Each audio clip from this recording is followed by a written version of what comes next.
Muy buenos días tengan todos. La Secretaría Nacional de Discapacidad les agradece su participación en el webinar del día de hoy, nuestro webinar número 11, dentro del tema Disautonomía, la discapacidad invisible.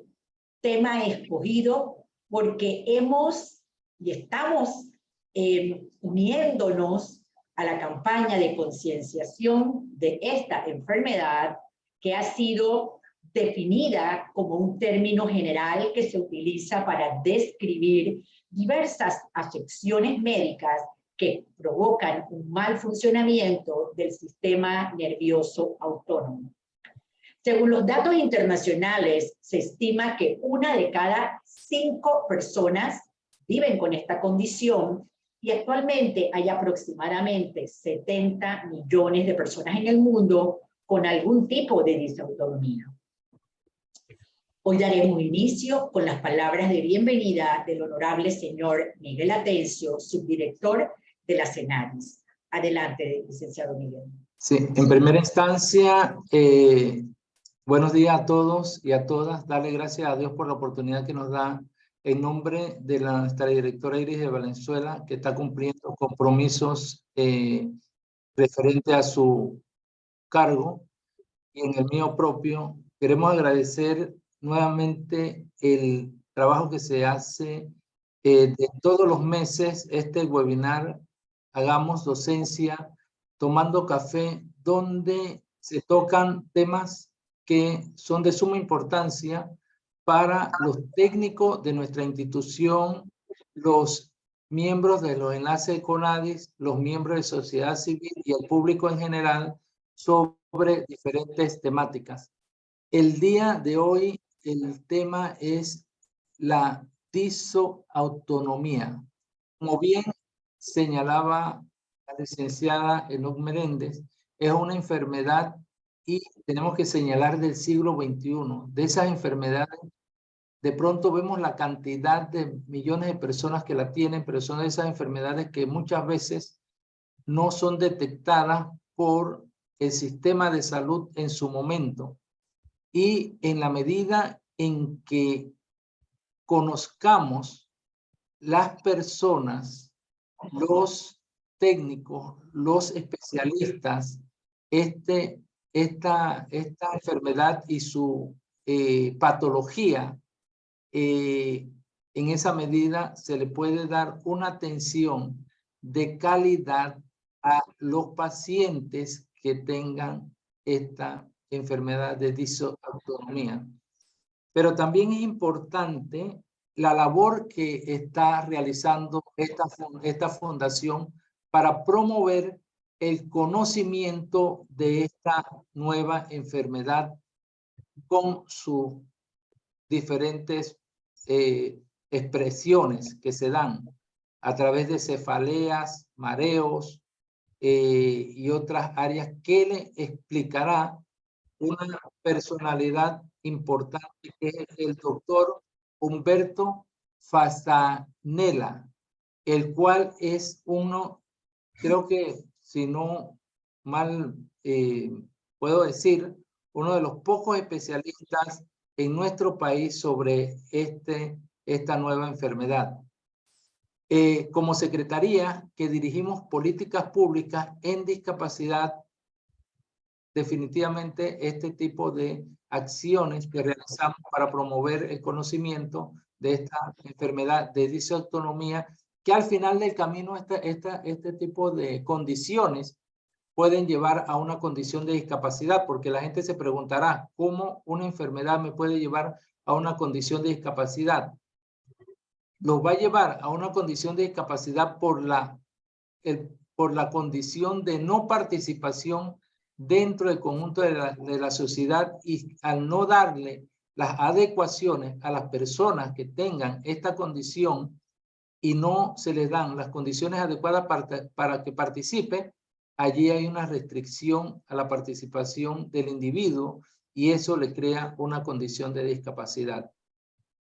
Reitero nuestro agradecimiento al tiempo que nos va a dedicar este prestigioso doctor Humberto Fasanella, el cual tiene un vasto conocimiento en este área, para que cada uno de nosotros, luego de la exposición, podamos presentarle algunas inquietudes ante este nuevo tipo de enfermedad, y nosotros también ser agentes multiplicadores dentro del conjunto de la sociedad en esta temática. Así que le damos la bienvenida al doctor Humberto, al equipo de la fundación y a todos los participantes y a los que se van a ir incorporando en este webinar de Hagamos Docencia Tomando Café.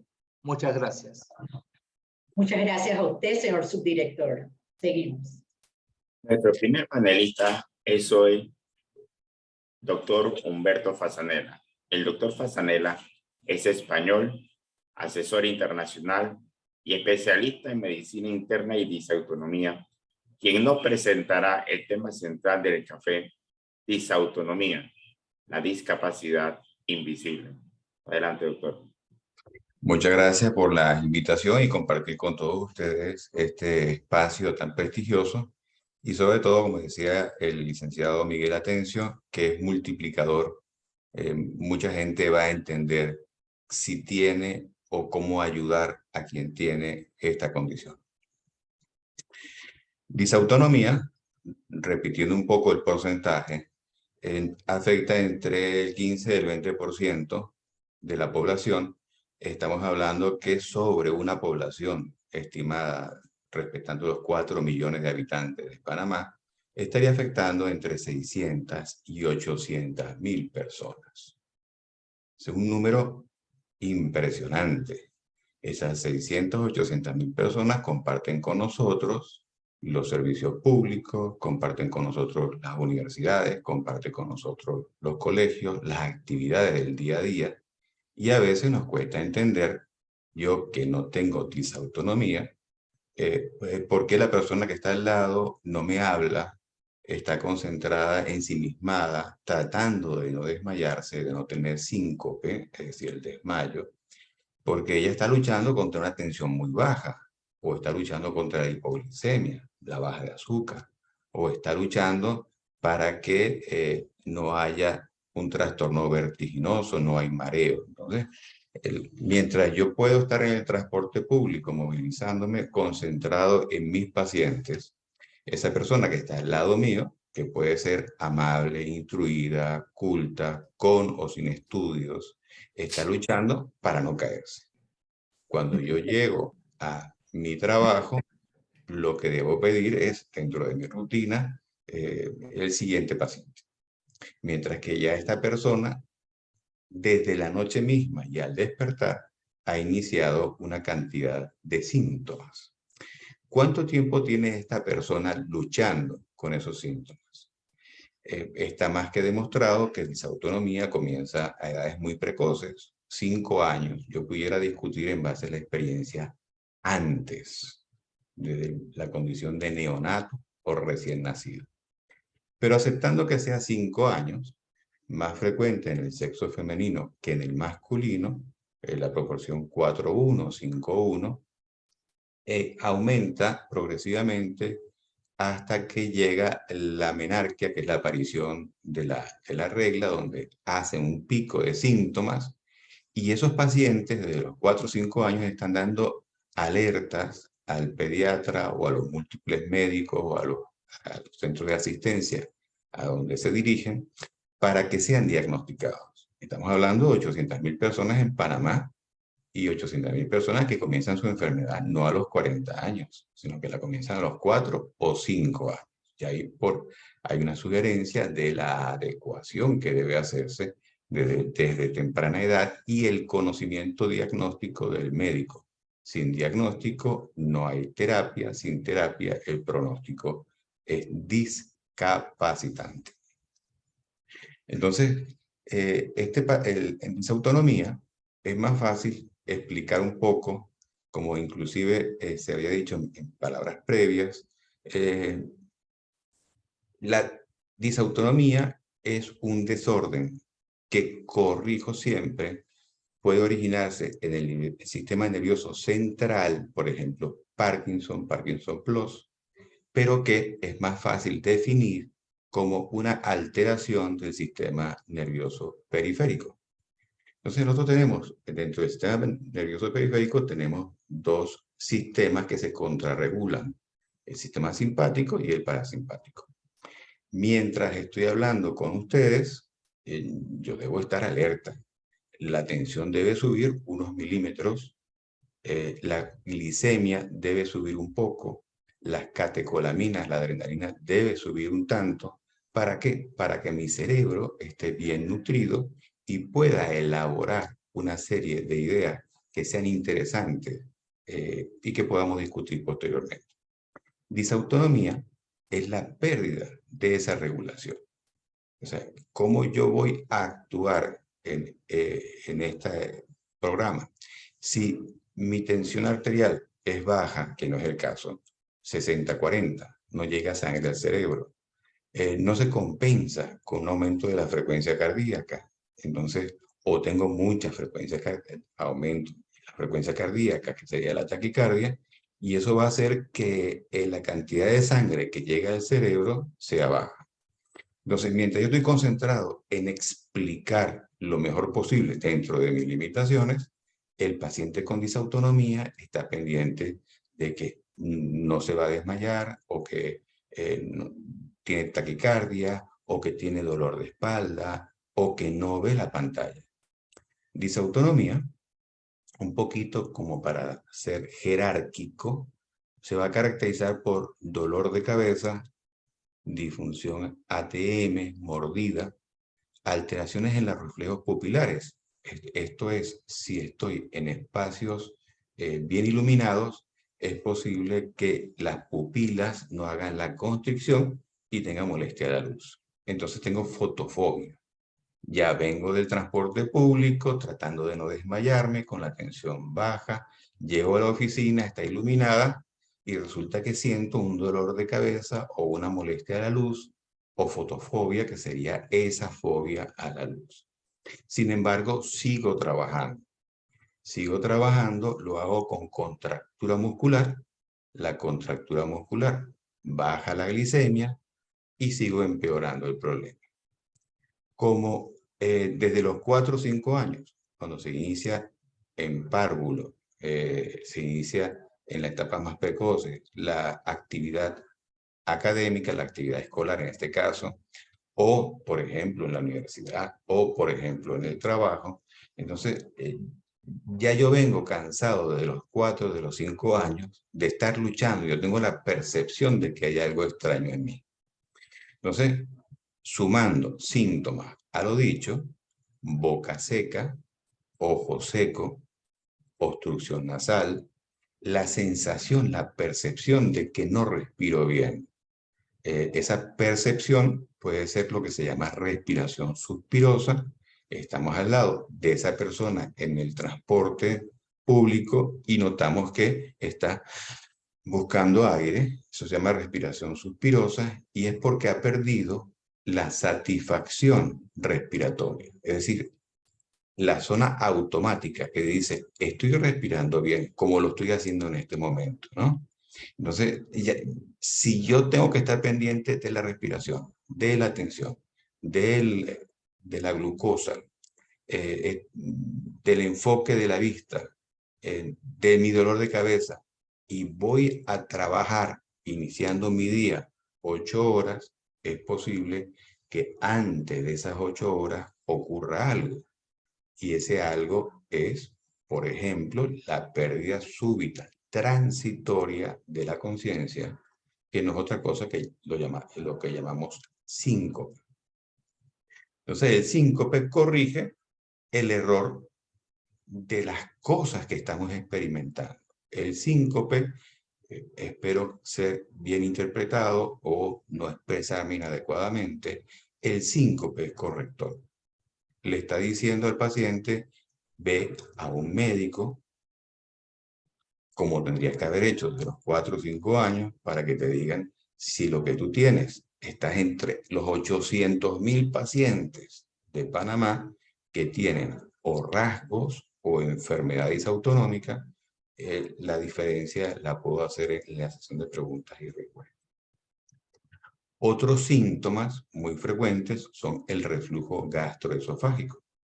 Son estos pacientes, como había comentado, que tienen rinitis, que en alergología le han dicho, el médico alergólogo le ha dicho, es una rinitis, y resulta que sí, puede ser una rinitis alérgica, pero puede ser por reflujo, o tienen rinosinusitis, afección de la fosa nasal, la respiración.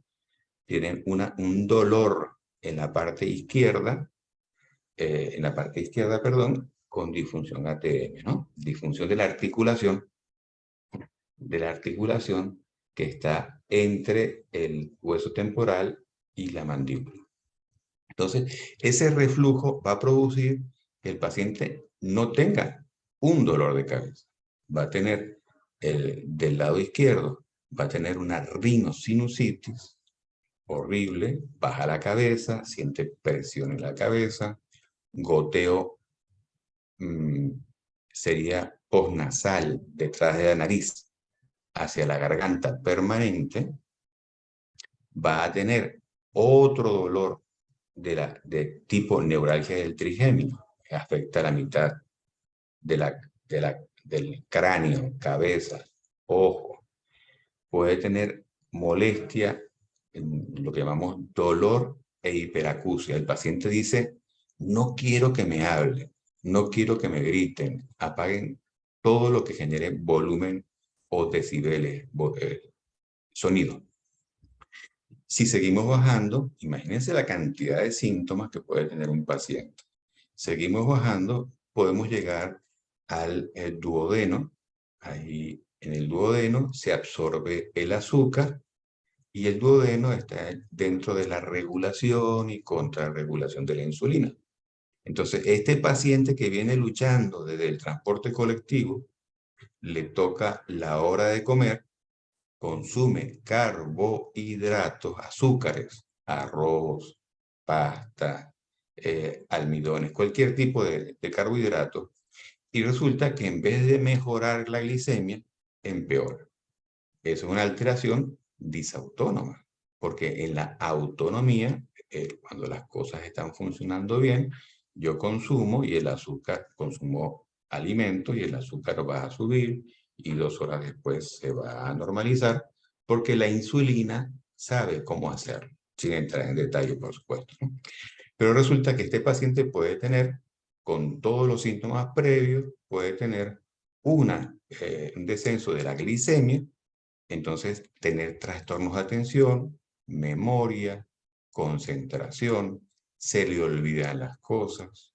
Entonces, y está expuesto generalmente, hay 2 tipos de pacientes con disautonomía. Aquellos que van sumando síntomas y que permiten tener una vida profesional que de todas maneras está expuesto a esta cantidad de síntomas, ¿no? Entonces, llega un momento en que existe la claudicación, es decir, hasta aquí llego yo. ¿Y cómo se llega a ese punto? A través de, generalmente, de los síncopes o de las convulsiones, o se llega a través de las astenias o cansancio. Un cansancio que impide que me movilice, cansancio muscular. Para no alargar mucho esta exposición, me gustaría incluir dentro de los síntomas algo que es muy referido por el paciente, que son las contracturas cervicales que se asocian a trastornos de deglución, sobre todo tragar de noche. Pacientes que odian que el médico mande tratamiento nocturno, ¿no? Pastillita, antibiótico, cualquier medicamento que sea de noche. Entonces, esa contractura de los músculos cervicales se acompaña de contractura del trapecio, de los músculos del hombro, dolor posterior hacia la escápula, la región izquierda, el deltoides, este músculo donde se coloca, se administra la vacuna, que sería muy interesante que desde Senadis hiciéramos la educación, como lo hemos hecho a través de la fundación, que para administrar una vacuna en un paciente que tiene una contractura del músculo deltoide, donde va exactamente técnica y protocolarmente la vacuna, no debe ser administrada en ese sitio. Entonces, son múltiples síntomas, pero cuando ese paciente se hace exámenes, el examen, la rayos X, la resonancia, la tomografía, todos los exámenes de imagen, laboratorio, salvo muy puntualmente las formas de disautonomía específicas por las cuales consulta, todos esos exámenes, repito, son normales. Entonces, ese paciente es tratado como un paciente con una discapacidad cognitivo-conductual, es decir, pacientes deprimidos, pacientes histriónicos, pacientes con un problema más emocional. Por supuesto que lo va a ver, porque si yo tengo 50 causas para sentirme mal, mientras que otra persona que está al lado mío no tiene esas 50 causas, él va a tener un rendimiento de 1/5, mientras que yo con 50 causas voy a tener rendimiento 1 ahora, y posiblemente en el tiempo ese rendimiento se va a ir reduciendo. Entonces, un poco esta es la aproximación a lo que es disautonomía. Muchas gracias por haber escuchado estas breves palabras. Muchas gracias, doctor Fasanella. Hay muchos tipos de disautonomías. Es posible que puedan ser hereditarias, causadas por una lesión o por otras afectaciones. Lo importante es que cada caso puede tener su tratamiento personal. Para ilustrar la exposición del doctor Fasanella, deseamos invitar a las siguientes participantes. Ellas son Anabel Andrade, de Panamá. Anabel es doctora en medicina, egresada de la Universidad de Panamá, con especialidad en pediatría. Tiene disautonomía desde hace 4 años. Además, Valeria Ortiz, que tiene 14 años y se hace acompañar de su madre, la señora Irma Espinosa. Valeria fue diagnosticada hace 1 año.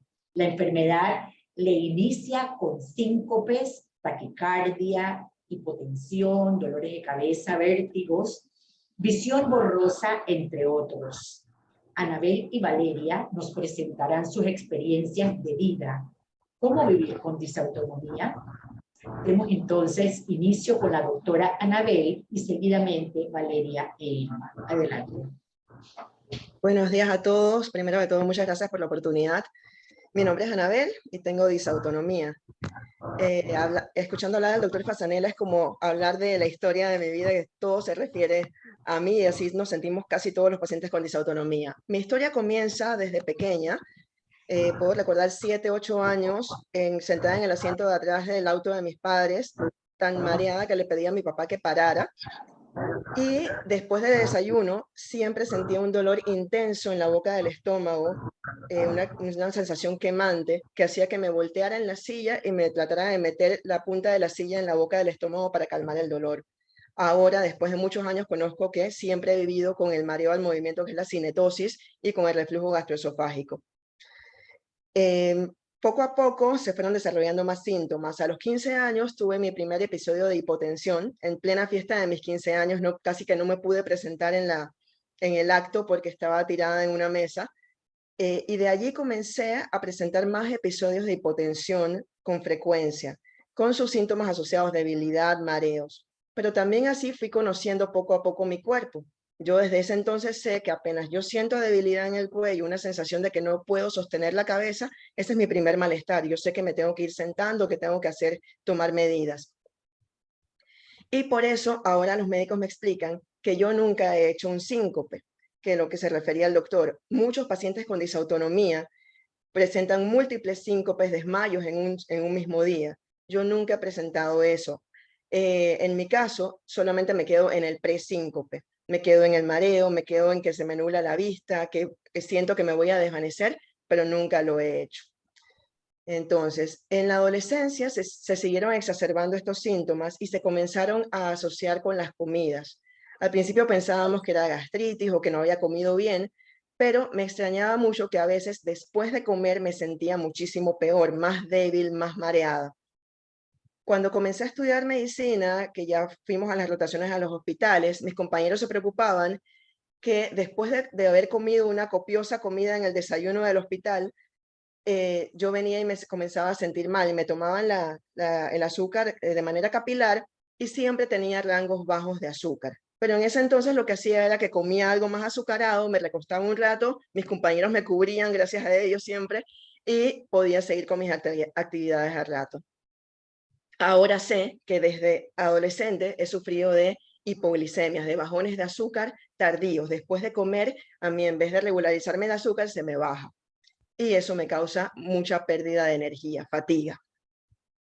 Pasamos al resto de la vida ya con más responsabilidades adultas, mucho estrés en todos los sentidos, personal, laboral. A los 30 años yo considero que tuve mi primera crisis formal de disautonomía porque fue la primera vez que me duró por semanas. No fue un momento puntual en un día, sino fue semanas. Y así me refirieron a cardiología, al cardiólogo especialista en arritmias, que en el desconocimiento, eso fue hace casi 15 años, no me pudo dar más recomendaciones que mantente bien hidratada, con bebidas, soluciones hidratantes, y que si me iba a caer, que me fuera agarrando de algo para no golpearme. Y así continué conociendo mi cuerpo. Yo sabía que no me podía exponer a los cítricos, que no me podía exponer a diferentes medicamentos porque enseguida se me bajaba la tensión arterial. Y a los 35 años quedó embarazada, que como todo el mundo sabe es un estrés bien fuerte para el cuerpo de una mujer, y el mejor momento de la vida, que es el embarazo, para mí fue caótico. Pasé 8 meses en cama, a las 5 semanas de embarazo ya tenía hipotensión severa, 60-40 de presión, y me comenzaron los peores síntomas. Comencé a tener vértigo, esa sensación de que apenas abres los ojos en la mañana, ya el mundo se te viene encima y te gira todo, asociado a dolores de cabeza intensos aquí en la región parietal y también asociados a hipersensibilidad al ruido. Como decía el doctor, no soportaba el ruido a mi alrededor. Después de que tuve a mi bebé, los síntomas, mi cuerpo se estabilizó, pero comenzaron a ser crisis más frecuentes y me comenzaron a afectar en el trabajo, en la vida laboral. Porque como decía el doctor, yo comenzaba en la mañana, atendía a mis primeros pacientes y al tercer, cuarto paciente ya iba sintiendo la debilidad en el cuello, comenzaron a darme hormigueos y se me dormían los brazos y al final no podía sostenerme, mucho menos sostener a un bebé. Yo soy pediatra de profesión. Así es que comencé a faltar al trabajo. Y llego al 4 de abril de 2019, que es una fecha que cambió mi vida permanentemente. Desde el 4 de abril de 2019 yo no he tenido un día normal. Desde el 4 de abril de 2019 soy hipotensa. El doctor Fasanella se ríe conmigo de cuando tengo 160 de presión estoy hipertensa y este es un día que estoy muy bien, entre comillas. El vértigo se hizo permanente, el dolor de cabeza permanente, y ya no tenía hipersensibilidad al ruido, tenía hipersensibilidad a los mismos sonidos. Ya no soportaba ni que las personas me hablaran. Yo le digo que es una sensación como de cabeza de huevo, que todo te molesta, no puedes pensar, tienes una neblina mental, todo se me olvida. Yo puedo ir de mi cuarto a la cocina y ya no sé qué iba a hacer, pero eso me pasa como 50 veces en el día. Y gracias a Dios tengo el privilegio de tener una de mis mejores amigas, es cardióloga, y un día me llama, Ani, escuché este diagnóstico de este neurólogo, tienes que ir donde él. Y así, en abril del 2019 tuve mi diagnóstico de disautonomía, y ya teniendo un diagnóstico, los médicos pudieron comenzar a tratar las causas. Y conocí la Fundación de Disautonomía, que fue una experiencia maravillosa. Yo contacté a la fundación y a la hora de haberlos contactado, me llama Débora de Costarangos, la presidenta de la fundación, y sin conocerme, se quedó hablando conmigo 1 hora y media para ver mis síntomas, dándome ánimos y ofreciéndome todo su apoyo. Y así con asesoría de los médicos de la fundación como afuera, yo tengo ortopeda, fisiatra, endocrinólogo, neurólogo, salud ocupacional, cardiólogo, pudimos ir viendo cada uno de mis síntomas. Se me comenzó a controlar el oído, fue lo primero que se me controló, los dolores de oído, se me controló la rinitis alérgica, se me controló el reflujo, comenzamos a tratar las contracturas musculares que me quitaban mucha energía y me bajaban más el azúcar. Yo hacía muchas hipoglicemias en la madrugada, me pasaba toda la madrugada en niveles demasiado bajos, que ahora mi endocrinólogo me explica que es que yo no hago los síntomas de hipoglicemia porque he vivido toda la vida con ellos, así que yo no tengo los primeros síntomas que tiene un paciente cuando se le baja el azúcar, eso yo no los tengo, yo los tengo ya cuando tengo el azúcar demasiado baja, y eso me resta demasiada energía. Así es que gracias a todos estos especialistas, después de 3 años y medio, puedo decir que me siento nuevamente persona. Aún no puedo decir que tengo un día completamente bueno, pero sí ya tengo momentos en que puedo decir que me siento bien y que la gente me puede creer porque ve en mi cara que me siento bien. Gracias a Dios he vuelto a trabajar. Yo en estos casi 4 años me la he pasado más tiempo incapacitada que laborando. Tengo 1 mes y medio de haber vuelto a trabajar y le agradezco a todos mis médicos y sobre todo ahora a mi doctor de salud ocupacional que me ha podido hacer las adecuaciones en el trabajo. Tengo pacientes limitados y yo también me hago mis adecuaciones en la casa. Yo para poder ir a trabajar tengo turno vespertino. Yo lo que hago es que llevo a mi hijo a la escuela en la mañana y entre 7:45 y 8 de la mañana ya estoy acostada. Me levanto 11, 12 del día, o sea que esta normalmente es mi hora de estar descansando y así he logrado tolerar este mes y medio de trabajo, ¿no? Sé que no es una vida a la que aspiramos todos de poder hacer actividades, pero por lo menos ya no tengo el mareo persistente, no tengo el dolor de cabeza todo el día. Yo sé que si me sobreexijo, voy a caer en eso y me voy a poner mal, así es que ya sé cómo manejarme más o menos y puedo tener una calidad de vida un poco más adecuada. Así es que esa es mi experiencia. Fantástico. Si me permiten la interacción con Anabel, te escucho, por supuesto, no te quise interrumpir porque maravillosa tu exposición, ¿no? Cuando llegaste a través de tu médico consultante y yo como médico asesor, lo primero que quitamos fue un síntoma. Y fue el síntoma relacionado con lo que llamamos síndrome endolaberíntico, que es la endolinfática, que era el responsable de la cinetosis o del mareo. ¿Ok?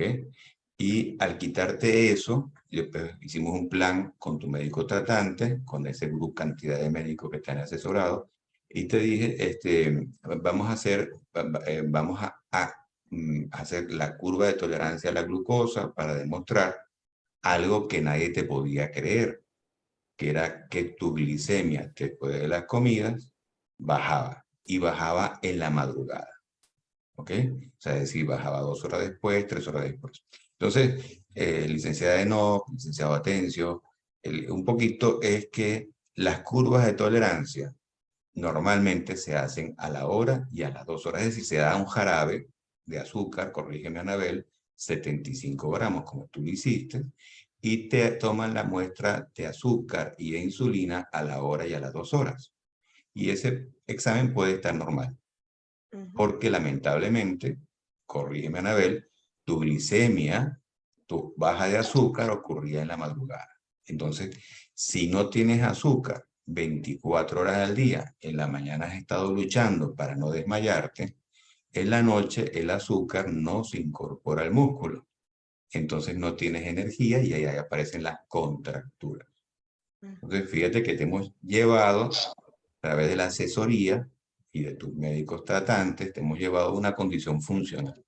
Pero insisto mucho, reforzar tus palabras.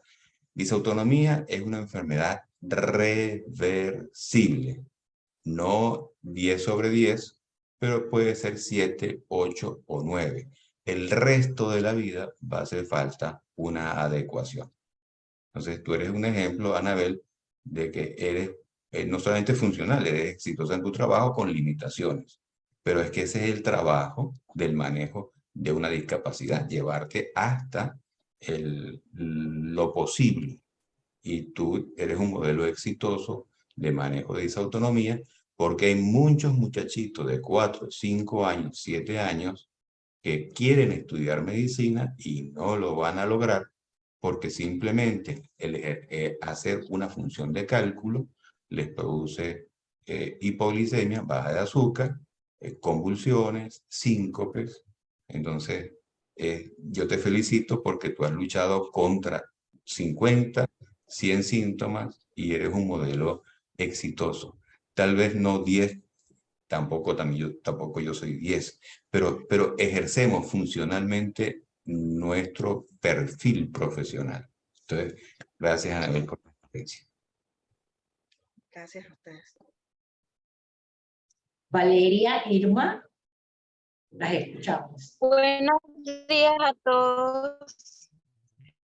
Yo soy Valeria Ortiz. Soy paciente de disautonomía y fui diagnosticada yo síntomas relacionados con la disautonomía desde que era pequeña. Cuando era bebé yo tenía intolerancia a los lácteos.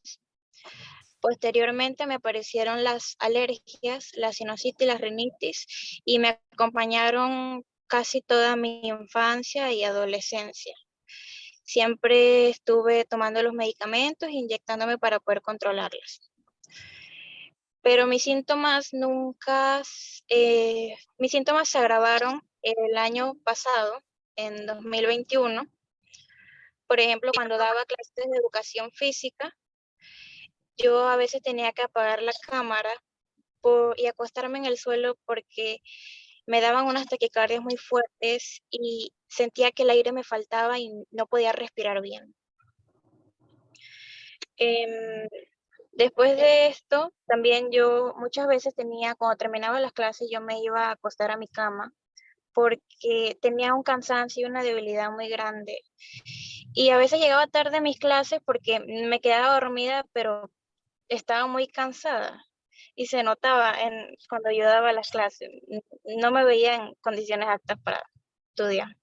Incluso mis padres llegaron a pensar que yo tenía anemia. Con esto llegamos al 4 de noviembre del 2021, que yo estaba conversando con mi madre y me comencé a sentir una debilidad muy grande, un mareo, sentía que todo me daba vueltas y tuve mi primer síncope.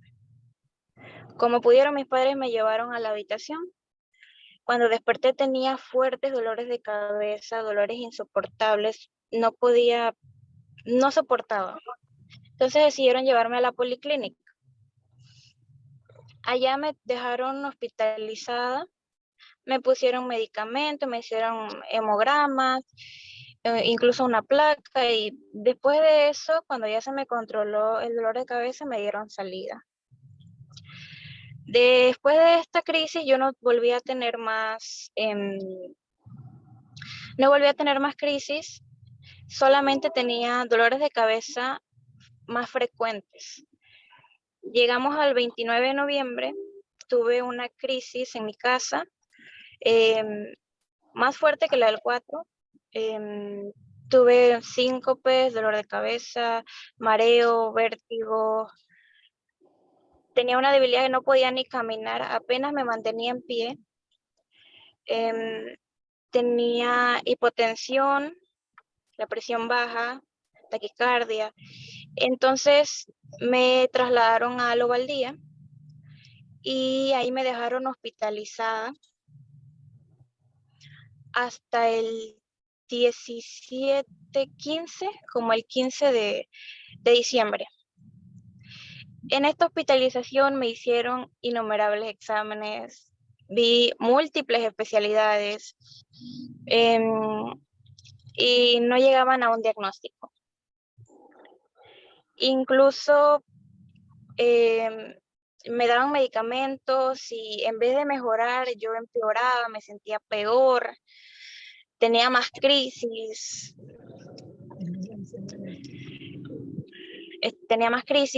Estaba muy mal. Después de eso, el 17, que me dieron salida, yo estuve en mi casa, pasé el día normal y por la tarde tuve una crisis muy fuerte, me dio una hipotensión, la glicemia se me bajó hasta 54, tenía una taquicardia altísima.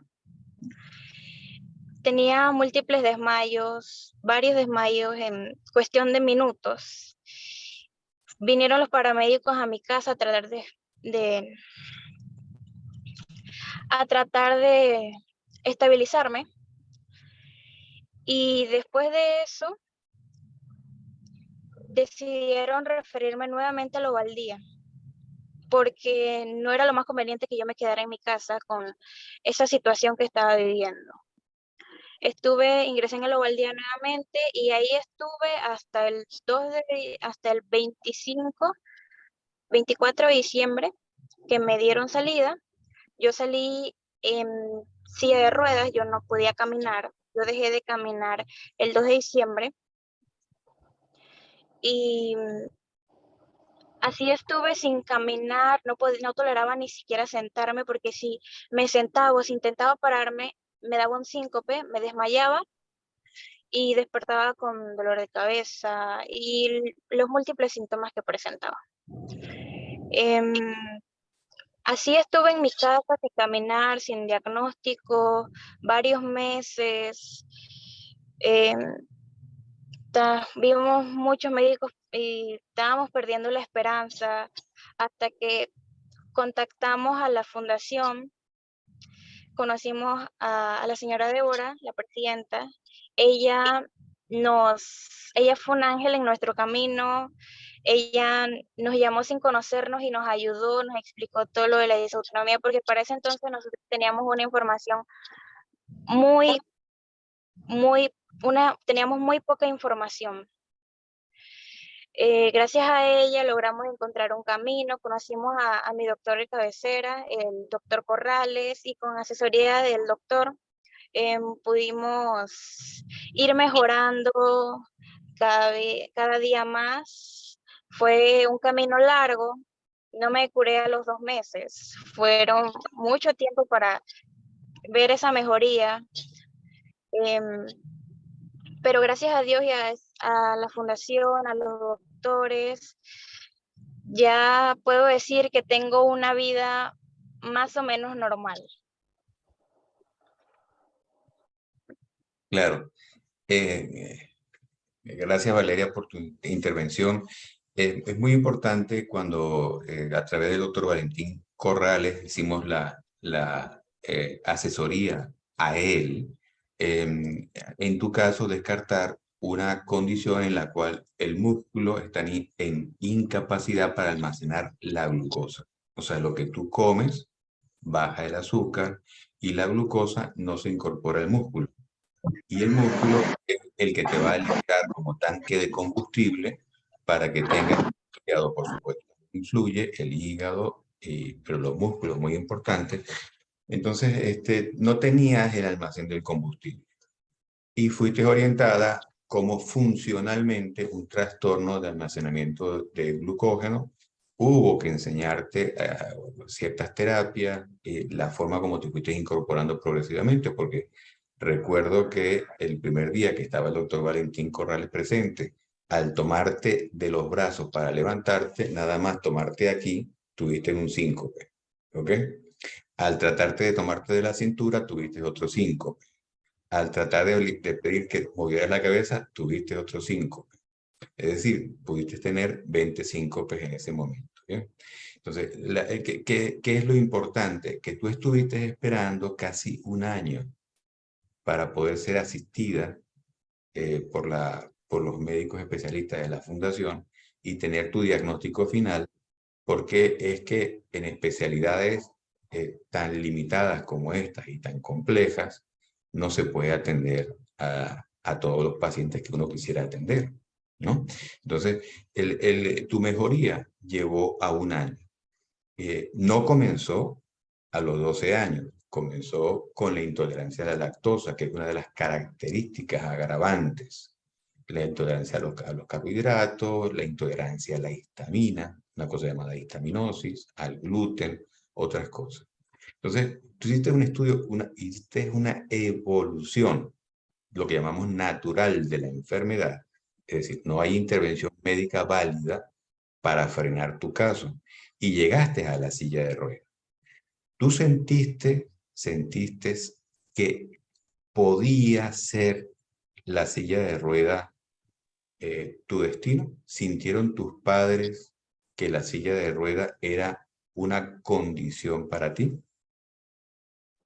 Muchas veces. Excelente. Entonces, fíjate cuánto tiempo tardamos el doctor Valentín Corrales y las asesorías con el diagnóstico hecho en que pudiera. Yo me acuerdo que llegaste una vez al consultorio con el doctor Corrales y dijiste, voy a hacerle un regalo. Y el regalo fue poderse levantar. ¿Sí? ¿Te acuerdas de ese día? Yo sí me acuerdo. Entonces, la felicidad inmensa, inmensa. ¿Y cuántas veces me escribes por vía WhatsApp? Tú eres una paciente que vive en Chiriquí. ¿Y cuántas veces nos estamos comunicando, Valeria? Anteriormente bastantes, ya ahora no tanto. Y siempre que lo hago le digo que estoy muy bien. Correcto. Estoy muy bien. Te reportas y eso da tranquilidad. Esa es la reversión de los síntomas. Eso es lo que Senadis quiere. Senadis no quiere que tú seas una persona con una incapacidad, sino que Senadis lo que espera es que todos los pacientes con una condición crónica no tengan incapacidad, tengan una discapacidad. Yo tengo una discapacidad relativa para algunas cosas, pero tengo mi potencial para otras. Entonces, tú tienes hoy, gracias a la atención, imagínate, caíste en el grupo de los 800.000 pacientes que puede ser asesorado. Y a través de tu experiencia, la experiencia de la doctora Anabel Andrade, también es posible que se llegue no queremos que disautonomía se asocie con enfermedad terminal, una enfermedad donde no se puede hacer nada. Siempre se podrá hacer mucho. No es lo mismo actuar a tu edad que actuar a los 30, a los 40, a los 50 años. Entonces, muchas gracias de verdad, Valeria, porque tú fortaleces las convicciones de que la discapacidad invisible, disautonomía, enfermedad invisible, es invisible para los ojos no entrenados. No es invisible para el paciente. Y no es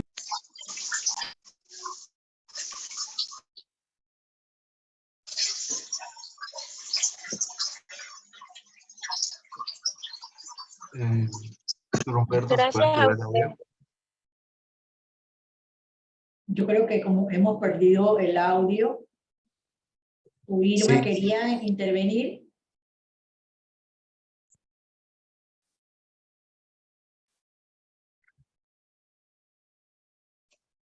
Ok, seguimos. Muy agradecido con la participación de todos. Muchas gracias, Anabel y Valeria, por habernos compartido sus experiencias. La siguiente exposición estará a cargo de Débora James de Costarango, con el tema ¿Cómo contribuimos a mejorar la calidad de vida de las personas con disautonomía? Débora es panameña y es presidenta de la Fundación de Disautonomía Panamá. Es licenciada en Administración de Empresas y cuenta con un diplomado de Gestión Estratégica de ONGs de Quality Leadership University y en alta gerencia en situaciones de emergencia y crisis del Instituto de Ciencia de la Salud de la Facultad de Medicina de la Universidad de Panamá. Débora, los micrófonos son suyos. Sí, buenos días. Muy agradecido por esta oportunidad y en esta ocasión queremos darle las gracias a Senadis por este apoyo, por las pacientes que han compartido su experiencia, al doctor Fasanella por su dando siempre el conocimiento y al público presente. La Fundación Disautonomía Panamá nace en el 2017 debido a la falta de información sobre ella y la falta de políticas y guías para la atención. Desde el 2017 hemos estado realizando diferentes programas para dar el apoyo a las personas con disautonomía. Uno de los programas que hemos llevado a cabo es el mes de la disautonomía en octubre, donde llevamos toda una serie de actividades dando a conocer qué es disautonomía, llevando ese mensaje de sensibilización e inclusión de las personas con esta condición. También tenemos programas de empoderamiento y sumemos capacidades. En este programa nosotros realizamos charlas, talleres, capacitaciones, seminarios, transformadores que cultivan el trabajo en equipo, motivan a las personas a efectuar un cambio positivo y duradero, a sentirse esperanzados y a contar con herramientas para sobrevivir, ser felices y ver oportunidades más allá de las circunstancias y de todos los síntomas que convive cada una de las personas que tienen disautonomía. Dentro del programa de empoderamiento y sumemos capacidades, hacemos mucho esfuerzo para llegar ese mensaje a las escuelas, sobre todo en las escuelas de los estudiantes con disautonomía, ya que es muy importante que ese conocimiento se lleve a las escuelas, porque durante el proceso de enseñanza-aprendizaje con disautonomía es muy difícil y estos estudiantes requieren ser comprendidos y tener unas adecuaciones especiales. Y de esa manera hemos podido ayudar a la incorporación de los estudiantes en sus centros educativos, llevando esas docencias a cada uno de los profesores, autoridades académicas. También dentro de ese programa ayudamos a los niños con disautonomía, de escasos recursos, que se le hace difícil tener quizás sus útiles escolares, uniformes, de manera de que ellos puedan tener las herramientas para poder salir adelante en esos estudios y no tener esa preocupación que pudiera agravar los síntomas que ya de por sí durante esa etapa son muchas veces bastante difíciles. También tenemos un programa de salud. Con este programa de salud hemos llevado a cabo un conjunto de acciones para contribuir en la atención apropiada de las personas con disautonomía, llevando siempre docencias que contribuyen a la actualización de médicos, personal de salud en las diferentes áreas terapéuticas del sistema de salud. Con esto tratamos de que el personal de salud pueda comprender mejor el problema del paciente con disautonomía y que pueda reconocer e identificar los signos y síntomas para buscar una mejor atención en los centros de salud. En los programas de salud hemos podido llevar docencias a estudiantes de medicinas, a instituciones como la CENADI. En diciembre hicimos una gran capacitación, también en algunos hospitales públicos y privados. Este año la CENADI nos aprobó un proyecto para llevar docencia a varios hospitales en diferentes provincias del país. Así que vamos a estar durante los próximos meses llevando docencia en la provincia de Chiriquí, en las provincias centrales y en varios hospitales de la ciudad de Panamá. En el programa de salud también hemos hecho donaciones para pacientes de escasos recursos o que se les dificulta poder hacerse los exámenes que necesitan. También aquí tenemos al doctor Valentín Corrales con unas niñas que siempre nos apoya y que nos dona a veces las asesorías, las consultas médicas para nuestros niños con necesidades económicas que se le hace difícil, por lo menos estas niñitas que están acá, llevaban 4 años en el hospital del niño y no encontraban poder llegar al diagnóstico. Entonces también apoyamos en algunos medicamentos y suplementos y en la realización, como ven, de los exámenes especializados. También con algunos dispositivos que ayudan cuando algunos de las pacientes tienen periodos menstruales irregulares y que se empeoran sus síntomas y hacen síncopes o se le baja mucho la presión cuando tiene el periodo menstrual. También hemos hecho donativo para estos dispositivos y durante la pandemia llevamos a cabo 8 jornadas de vacunación para minimizar el riesgo de los pacientes con disautonomía al momento de la vacunación. Como explicó el doctor Fasanella, muchos de ellos tienen contracturados muchos de sus músculos, y al momento de aplicarle la vacunación, usualmente estos pacientes hacían síncopes, convulsiones, o se ponían muy mal y tenían crisis, pero gracias a las jornadas de vacunación pudimos llevar a cabo estas jornadas con éxito.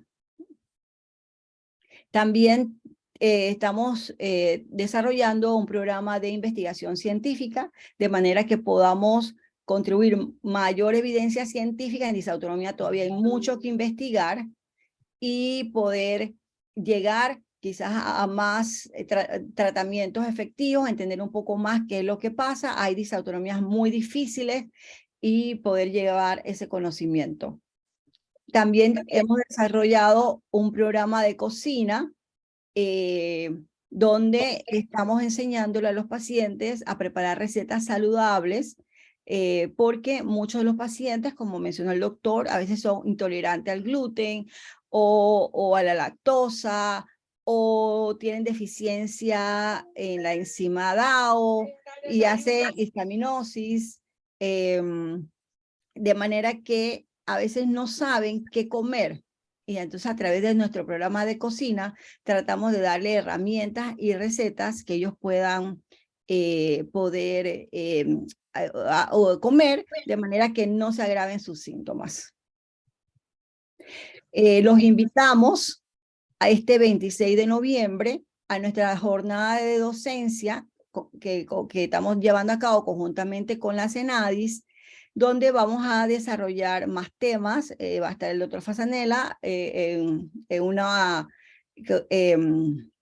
para que las personas puedan ir allá y conversar un poco sobre disautonomía con preguntas y respuestas, y vamos a tener también temas de apoyo emocional, fisioterapia, nutrición, así que están todos invitados. Es gratuita la jornada y a partir de hoy pueden inscribirse.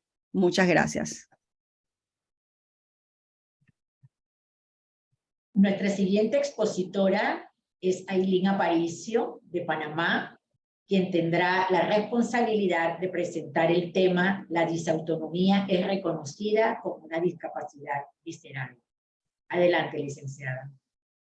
Bueno, buenos días a todos. La verdad que es un placer estar esta mañana con todos ustedes, con la Fundación Disautonomía, con el doctor Humberto, que ya tenemos el placer de conocerlo, y la verdad que nosotros como CENADIS, bajo la Dirección Nacional de Certificaciones, desde el año 2017 hemos conocido esta condición de disautonomía, que al inicio, como profesionales de la salud, miembros de junta evaluadora, no tenemos todos los conocimientos de todas las condiciones o de todas las enfermedades raras que existan en el mundo, y desde el 2017 comenzamos a conocer esta condición, de saber qué podían ser los posibles efectos de la sintomatología a los usuarios que nosotros evaluamos para poder certificar así su discapacidad. El año pasado, como mencionó la señora Deora, en diciembre tuvimos la oportunidad de realizar una capacitación a los miembros de junta evaluadora, que son profesionales de la salud, tanto del MINSA, de la Caja del Seguro Social, del IPE, del INFRE, del INSAM, que nos apoyan en estas juntas a evaluar y poder certificar a las personas que tengan una condición, en este caso de disautonomía. Tuvimos el año pasado el placer de que el doctor Humberto Fasanella nos explicara y nos hablara acerca de esta condición, de su sintomatología, en qué nos puede afectar en la funcionalidad, ya que nosotros, al momento de nosotros de evaluar, sí tomamos mucho en cuenta la condición, pero vemos mucho más esa funcionalidad, que esta sintomatología que presenta las personas que tienen una condición de disautonomía, en qué pueden limitarlos a realizar ciertos tipos de actividades. Y como escuchamos de la doctora Anabel, de Valeria, afecta mucho en actividades de la vida diaria, en que puedan de repente trabajar o salir solas o de repente manejar. Y esos son el tipo de cosas que nosotros vemos y tomamos en cuenta para nosotros poder certificar la discapacidad. Yo creo que ha sido bastante extenso todo lo que las chicas han dicho, lo que Débora, el doctor Humberto, se han aclarado muchas dudas, y nosotros pues a través de la Secretaría pues siempre estamos anuentes a apoyar y a darle esa mano estrecha a todas las personas que tengan una condición, sobre todo en estos casos de disautonomía, que de repente las personas no saben en qué encajar, de repente me siento mal, tengo subidas de presión o bajadas de presión, mareos y demás, y es bueno pues el diagnóstico temprano para poder dar un buen tratamiento, una buena rehabilitación, y bueno, por nuestra parte nosotros apoyar en dar esa evaluación, en dar ese carnet de certificación, que ayuda un poco a mejorar la parte económica, con la ley 134, que nos brinda pues equiparación de oportunidades, estos descuentos que ayudan un poco a solventar los gastos que tiene una persona que tiene una condición, por todos los exámenes que se tienen que realizar, los medicamentos que tienen que también adquirir. La verdad es que para nosotros es un placer, un orgullo trabajar de mano estrecha con la Fundación de Disautonomía, con el doctor Humberto Fasanella, los miembros de Junta Evaluadora. Siempre recibimos capacitaciones continuas para conocer más a profundidad cada condición que se nos presente y así poder realizar las evaluaciones pertinentes para dar una buena solución a las personas que tanto lo ameriten. Siempre poder contar con nosotros. Yo creo que conocen cuáles son nuestros teléfonos, nuestros correos. Igualmente los vamos a dejar en el chat para que cualquier consulta acerca de las personas que estén interesadas en evaluarse para certificar su condición de discapacidad por la disautonomía, aquí vamos a estar siempre. Así que bueno, muchas gracias y siempre a la orden. Saludos. Gracias, licenciada Aparicio, por su participación. Realmente desde la CENADIS es muy importante que nos haya acompañado siendo la directora nacional de certificaciones. Gracias. Bueno, entonces ahora vamos a pasar al periodo de preguntas y respuestas. Aquí tenemos un par de preguntas, doctor. La primera es, ¿cuáles son las principales recomendaciones para apoyar emocionalmente a las personas que viven con esta condición y sus familias? ¿Hay alguna relación de la condición y algunas situaciones anímicas? Sí, muy interesante, complejo. Voy a tratar de ser muy sinóptico en esta respuesta, ¿no? Primero, el tratamiento consiste en buscar la causa, no tratar las consecuencias. Disautonomía es consecuencia. Lo que estamos tratando es consecuencia, no causa. Entonces, hacer la rehabilitación progresiva, que esa discapacidad vaya en minusvalía, o sea, vaya en descenso progresivo, es el mejor tratamiento. Y cada forma de disautonomía es diferente. Entonces, por ejemplo, el paciente que se le manda medicamentos para subir la tensión, como fludrocortisona o mineralocorticoides o sales, pueden hacer trastornos en el oído. Entonces, no hay una recomendación específica, no hay una recomendación general, me corrijo, sino específica para cada quien. Entonces, por otra parte, es fácil entender que mientras que un niño está limitado a no salir, a no poder jugar, o juegan y dan un golpe al balón, lesionan ciertas zonas de la pierna, una periosteitis tibial, y entran en silla de ruedas. Entonces, ¿cómo no va a afectar emocionalmente al que padece la condición? Entonces, una condición es aquello que no es de todos los días, que es ocasional, que puede ser cada 15 días, pero si no es atendida, los síntomas se hacen diarios y una condición se convierte en enfermedad. Ahí somos muy útiles los médicos que conocemos esta condición para que no se convierta en enfermedad. Entonces, el tratamiento tiene que ser específico. Recomendaciones generales de consultar con todos los servicios sanitarios posibles para que alguien encuentre el diagnóstico. Y el aprendizaje a través de las redes, de lo que estamos haciendo, es aquello que ha sido evaluado por múltiples especialidades puede ser disautonomía. Esa es la visión a largo plazo. La cortoplacista es asesorar un poco más a los pacientes para que el diagnóstico sea precoz. Y los pacientes, ya para terminar la respuesta, los pacientes se ha asociado un síndrome que tengo mucho tiempo estudiando, más de 30 años, que es el síndrome distímico, que es un trastorno afectivo crónico del humor con la disautonomía, y eso asociado a trastornos de contractura muscular. Entonces es muy posible encontrar un biotipo o un paciente que presente, perdón, contractura muscular, disautonomía y después una distimia que es orgánica. Es decir, nació con tristeza por déficit en la producción de serotonina. Si a ese paciente le colocas limitaciones, obviamente va a desarrollar formas de distimia, sobre todo fobias. Yo sé que de los 106 personas, aquel que tenga disautonomía va a ser claustrofóbico, agorafóbico, miedo a las multitudes, va a tener, puede ser miedo a la soledad, etcétera, etcétera.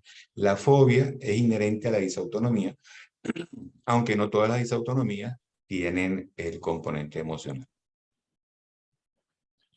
Gracias, doctor. Aquí tenemos otra. ¿Cuál ha sido la experiencia de la Fundación en sensibilizar a sus miembros respecto al enfoque de derechos más allá de la atención clínica y la importancia de la familia en los procesos de empoderamiento, autonomía, vida independiente de quienes viven con esta condición? Claro, el trabajo es sumamente valioso, sobre todo porque la semilla se ha sembrado donde hay un terreno bien fértil. Panamá tiene un marco legal. Senadi, a motu propio, dio la iniciativa de esta formación. O sea, es decir, existe una concienciación de la condición, y esa condición no, por supuesto que implica mucho esfuerzo de parte de la fundación, pero es que Panamá, y no lo digo a forma jactanciosa o forma de alabanza, Panamá tiene un marco legal que no lo tiene América Latina. En Panamá, Senadis no es un instituto que tenga un par en cualquier parte o en todas las partes de América Latina.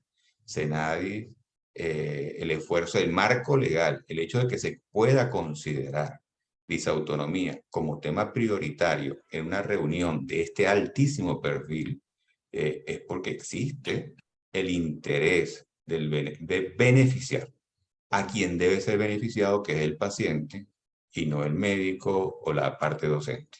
Entonces, yo creo que existe sensibilización. Existe un criterio, Pepe, disculpa la confianza, existe un criterio, hablamos de 800,000 pacientes. Como asesor internacional, yo puedo asesorar 5, 10, 15 médicos, y hay un entrenamiento constante de esos médicos, ¿no? Pero son 800,000 pacientes. Entonces, la única forma de ser eficiente es que ese paciente haya sido evaluado por múltiples especialidades. 1. 2.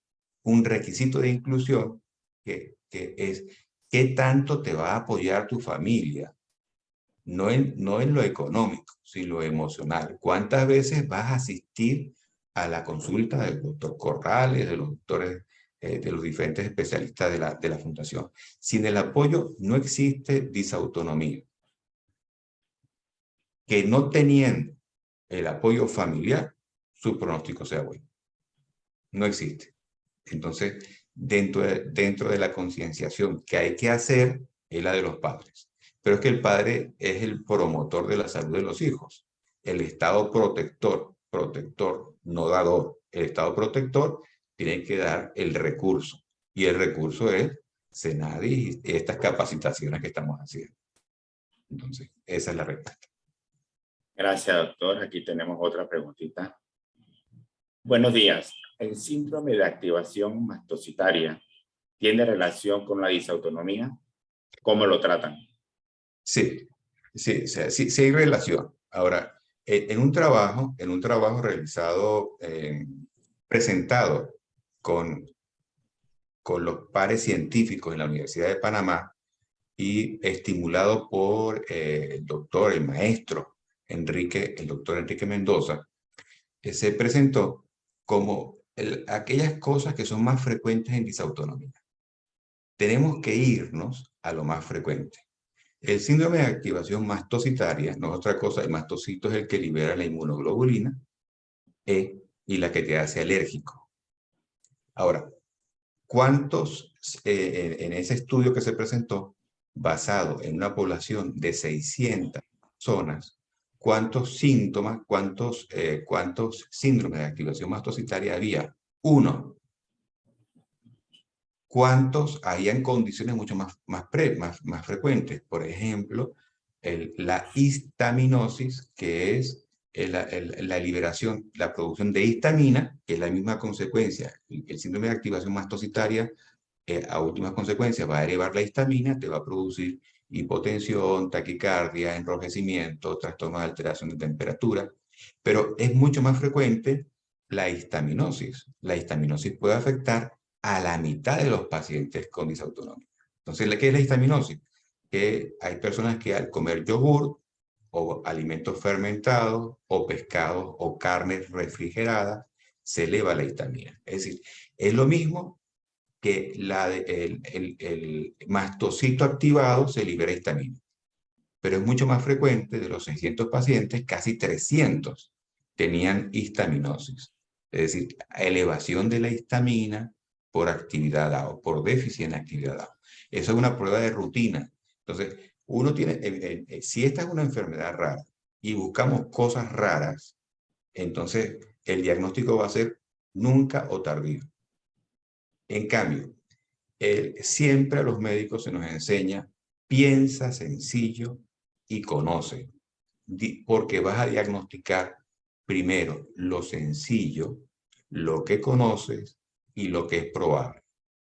Yo hago diagnósticos de 1 en 25.000 casos dentro de disautonomía, pero yo antes he hecho una revisión exhaustiva de qué es lo común y no hacer un diagnóstico. Imagínense, si esta es el 15% de la población y encima tiene una condición como activación mastocitaria, que no digo que no exista, al revés, existe, primero yo le invito a buscar y pensar en las cosas frecuentes. Por ejemplo, déficit en la actividad DAO, diaminooxidasa, que es la histaminosis. Entonces, la respuesta es, ¿existe forma de tratarla? Sí, por supuesto. Hay forma de tratar pero ¿por qué?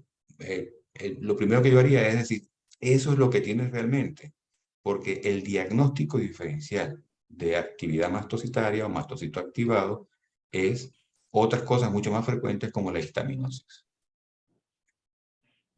Gracias, doctor. Aquí tenemos otra preguntita. ¿Qué dieta debe llevarse a cabo en cuanto al déficit del DAO? Correcto. DAO, DAO, un poquito el contexto.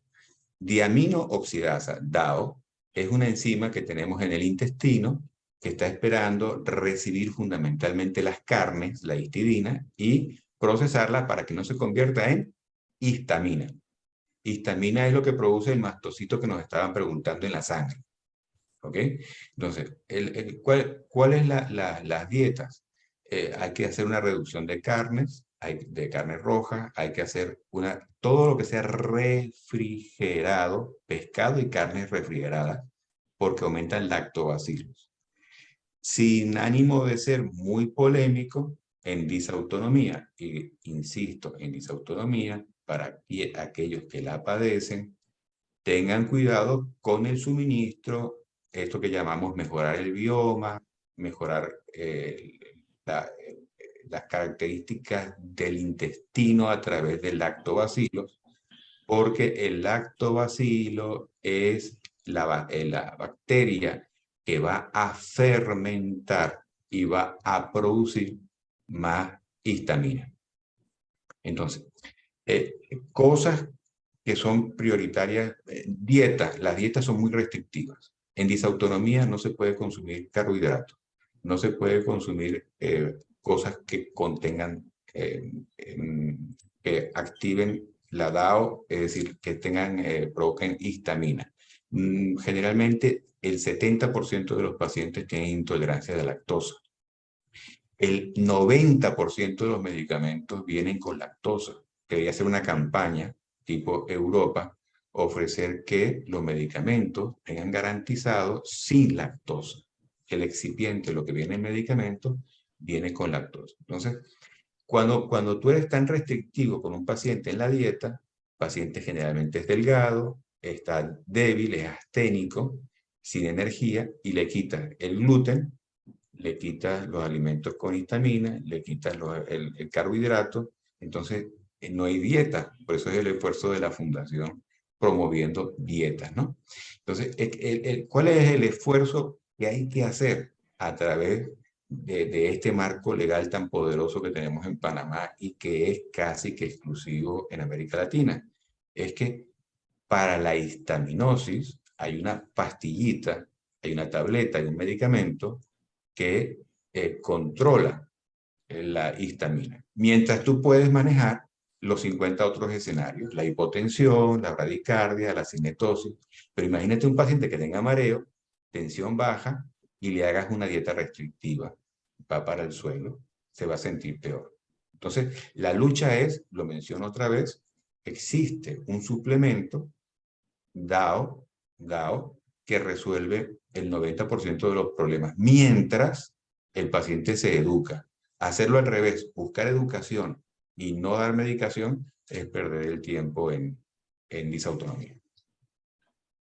Gracias, doctor. Otra preguntita por acá. ¿Esta condición es hereditaria e irreversible?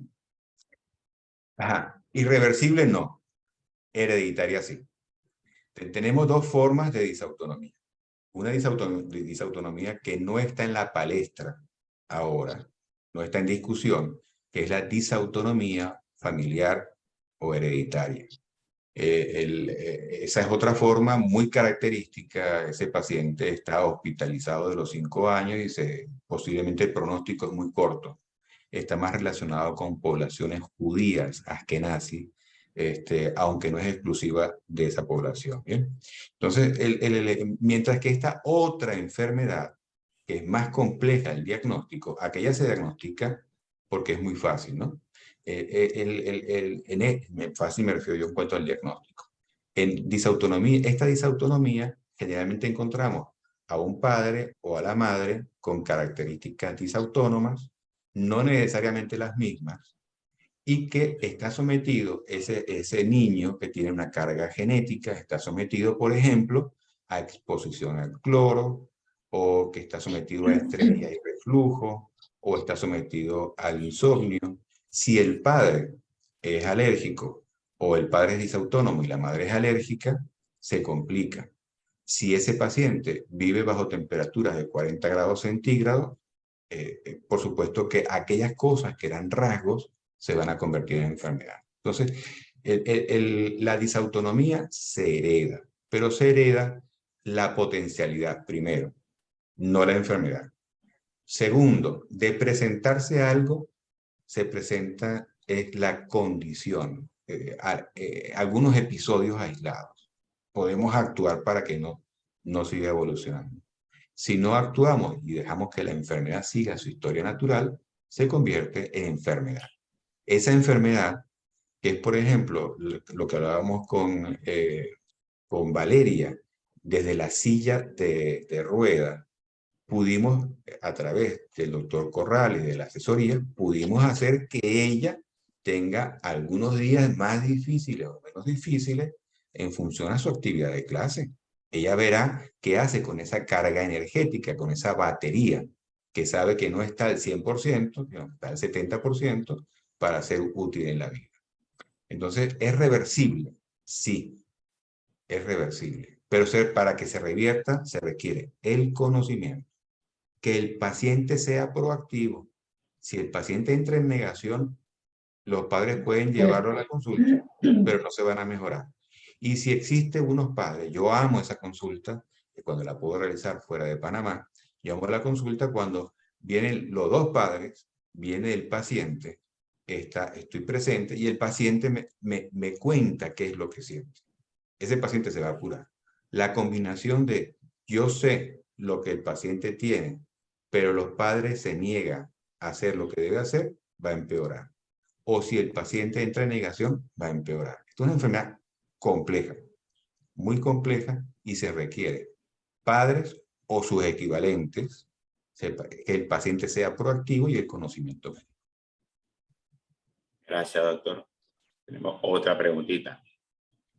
¿Es posible que luego del COVID comencemos a presentar un tipo de disautonomía distinta? La persona a quien hace la pregunta dice que tiene hipotensión ortostática y ha comenzado a tener síntomas después, luego del COVID, y ha comenzado a tener síntomas distintos.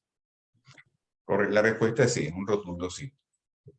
Tal vez antes de que apareciera, cuando apareció el COVID, los casos eran todavía en el este asiático. Entonces le habíamos dicho a Débora, en una especie de reunión de trabajo que tuvimos, y yo le dije a Débora y a los integrantes de la fundación, le dije, el problema no va a ser el COVID. El COVID se debe tratar como se trata cualquier enfermedad. Tú tienes que tratar el agente etiológico, la causa. El problema va a ser, por el perfil del virus, el perfil va a ser, el problema va a ser la complicación post-COVID. Entonces no se había descrito post-COVID. Y resulta que la respuesta es que el COVID puede hacer una de dos cosas. O desenmascarar a uno de los 800.000 personas que está en Panamá y potenciar porque afecta la vía respiratoria, y las vías respiratorias son un gatillante, un detonante de la disautonomía. O puede ser que sea el COVID el responsable. Ya un paciente que tenga COVID, el post-COVID son hasta 12 semanas de haberlo padecido, ¿no? Es decir, haber mejorado.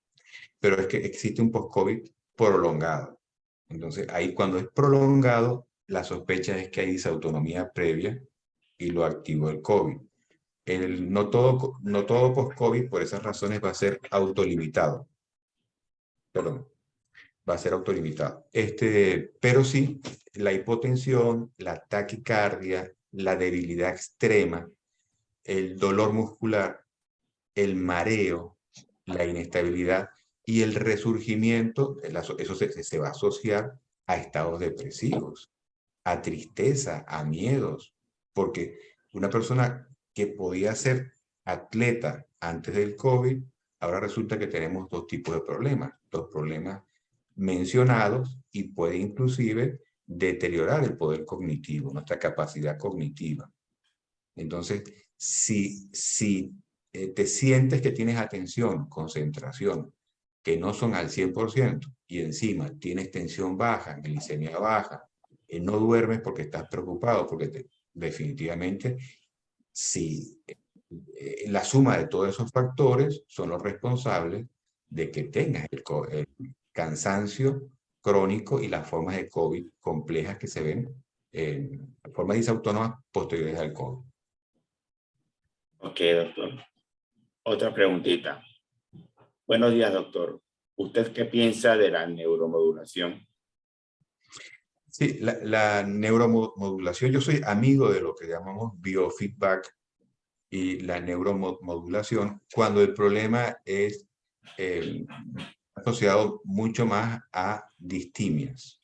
O sea, existen biofeedback, cuando hablamos de neuromodulación, es a través de una estimulación y una sincronización de ondas bajo un patrón de biofeedback. Eso es perfecto, pero estamos hablando de un subtipo de disautonomía que posiblemente está relacionado con los trastornos afectivos e emocionales. O sea, no está, es importante, sí. La terapia es fundamental, sí. La fisioterapia es básica, sí.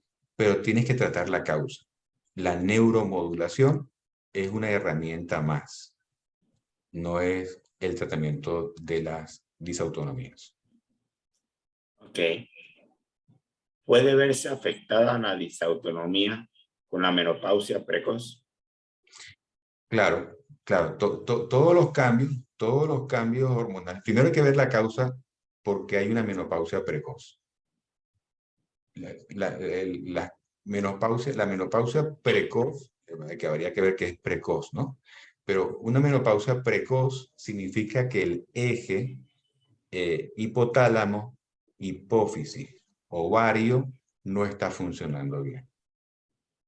Entonces, ¿cuál es la causa de la menopausia? Un trastorno o en la hipófisis o en el hipotálamo, hipófisis y en los ovarios. Una situación de estrés, una situación de angustia, cambios radicales en el modo de vida pueden producir menopausia precoz. Entonces aquí en lo psicológico hablaríamos de los procesos de castración emocionales. Entonces, bien sea la menopausia o bien sea lo emocional, puede detonar la disautonomía. Pero siempre hay que buscar, en medicina, hay una pregunta que se hace a los estudiantes aquí en la universidad, se la hacemos. ¿Cuál es el tratamiento del dolor de la neuritis herpética? Entonces, todos tienen mala la pregunta si te colocan analgésico. El tratamiento del dolor de una neuritis herpética es tratar la causa. O sea, siempre tienes que tratar la causa. Después que tú has descartado todo, calificas a la menopausia precoz. Es precoz, ¿por qué? ¿Qué fue lo que la precipitó? Entonces, no es muchas veces la menopausia precoz, es lo que precipitó la menopausia precoz. Otras veces, el cuerpo tiene un ritmo que es circadiano, ¿no? Actúa en base a los días, día-noche. Cuando una persona cambia o inicia la menarquia, que es la regla, o inicia la sexarquia, que es la relación sexual, o cuando termina la menopausia, son grandes etapas en la vida con cambios hormonales. Entonces, si esa paciente no tiene un andrógeno, es decir, una sustancia en la cápsula suprarrenal que le dé vitalidad, va a tener un cuadro de decaimiento. Por ahí pudiera haber alguna... Cada caso, repito, hay que enfocarlo muy específico. Gracias, doctor. Y esta última pregunta. ¿Existe algún examen específico para el diagnóstico temprano de la disautonomía? Otra vez, es repetir que existen muchas formas de disautonomía. Por ejemplo, la de la doctora Andrade, la diagnosticamos fue a través de la curva de tolerancia a la glucosa especial, peleando con los laboratorios, ¿de acuerdo? Porque no se hace en protocolo. El caso de Valeria, a través del examen físico y de las pruebas de rehabilitación, el examen físico, en la sospecha clínica, en las formas de específicamente nada más de taquicardia, POTS y síncope, solamente de origen cardiovascular, que es la minoría, se hace el TIL test. Entonces, pedir un TIL test en 800,000 pacientes, de los cuales tal vez el 1% tiene formas cardiovasculares, es que si te dio negativo el TIL test, no tienes disautonomía. Y resulta que las formas disautonómicas, las menos frecuentes, son las llamadas primarias cardiovasculares. Entonces, el TIL test, absurdo. No absurdo, está indicado para casos específicos. Hay una cosa que yo voy a pedir un grandísimo favor, porque es un detonante de crisis terrible, que es solicitarle a un paciente con disautonomía una electromiografía. Si el paciente solamente al examinar puntos físicos hay dolor, imagínense someter al paciente a una carga de electricidad que viaje punta de dedos, lo hace en forma anterógrada. Músculo, va a contraer el músculo, y si la agujita para la vacuna producía síncope, imagínense lo que es la estimulación del músculo y del nervio en ese paciente que tiene los músculos afectados. Es como pedirle a alguien que tiene una fibromialgia que se haga una electromiografía. Eso va a doler horrible y se va a hacer en miembro superior izquierdo, derecho, pierna izquierda, pierna derecha, y no va a caminar. Como no va a caminar, le van a hacer el TIL test, va a tener la tensión baja, y va a empeorar. Entonces, no puede caminar, tiene la tensión baja, siente que se va a morir porque el tilt va a ser positivo. Bien, le hacemos la glicemia, va a estar muy baja. ¿Y todo por qué? Porque no comenzamos por donde era. Entonces, las electromiografías no deben usarse en disautonomía si usted primero no ha descartado, primero que no tiene valor en disautonomía, básicamente, sino como para descartar cosas, no para descartar disautonomía. Entonces, lo importante aquí es establecer el protocolo de estudio para cada tipo de paciente. Muchas gracias, doctor Humberto. Encantado de esta invitación. Gracias. Muchas gracias a los panelistas del día de hoy por tan excelente ilustración del tema. Igualmente al auditorio que mes por mes se deleita con los calientitos café que les presentamos. Hoy hemos podido darles a conocer la diversidad de síntomas que pueden presentar las personas con esta enfermedad. Pero lo más importante es hacer las consultas para encontrar un tratamiento que les permita mejorar su calidad de vida.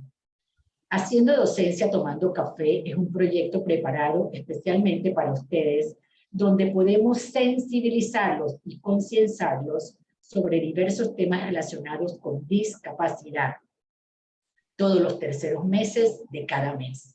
Por tanto, los esperamos en nuestra próxima conferencia. Les recordamos que este webinar queda grabado en el Facebook y en el canal de YouTube de la CENADIS. Excelente día para todos. Maravilloso, muchas gracias por la invitación. Feliz, porque desde Colombia nos están escribiendo y están agradeciendo que CENADIS Panamá, esta iniciativa está siendo escuchada, evaluada y es de valor para muchos pacientes que sin esta iniciativa, repito, no tendrían la oportunidad. Muchas gracias. Gracias a ustedes. Saludos a todos.